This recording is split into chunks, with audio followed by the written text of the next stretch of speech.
It's about a dog that's serving in Afghanistan. He's being used by the Marines, whose young handler gets killed, and the dog is traumatized and unable to work anymore. And rather than allowing him to be put down, the family of the dead Marine adopts this kind of troubled and traumatized dog into the family, where he has to be raised or at least reprogrammed by the younger brother of the Marine who was killed there.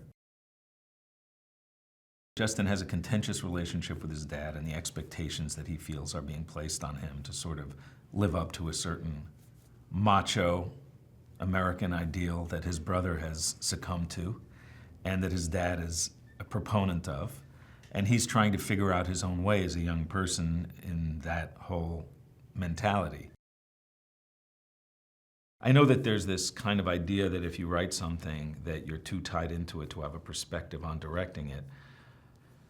But I don't necessarily find that to be the case. I think usually that by the time you've done all the work that you've needed to do to prepare for directing, that the space between your mindset when you're writing and when you're directing, that there's enough kind of a transitional period so that you are able to be more objective and kind of work at it from a directorial standpoint.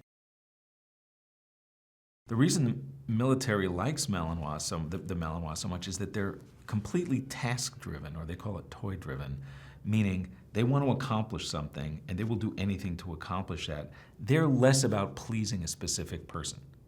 German Shepherds do actually bond more closely with a specific person and want to please that particular person, so that often when the handler basically finishes their tour or whatever and leaves the military or goes somewhere else, it's very, very difficult to get German Shepherds to respond and connect to a new handler.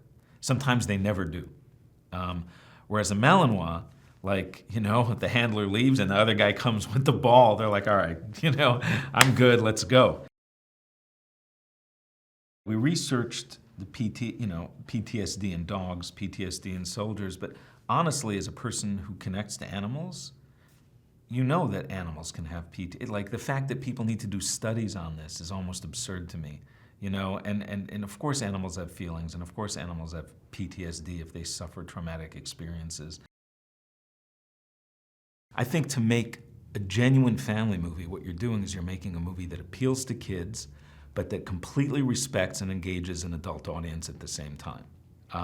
And that's a tricky thing to do, because you are genuinely making something that has to feel appropriate and engaging and kind of raises the ante for what a kid can experience, but at the same time treats an adult respectfully and engages them on levels that they actually enjoy. To me, that's a family movie.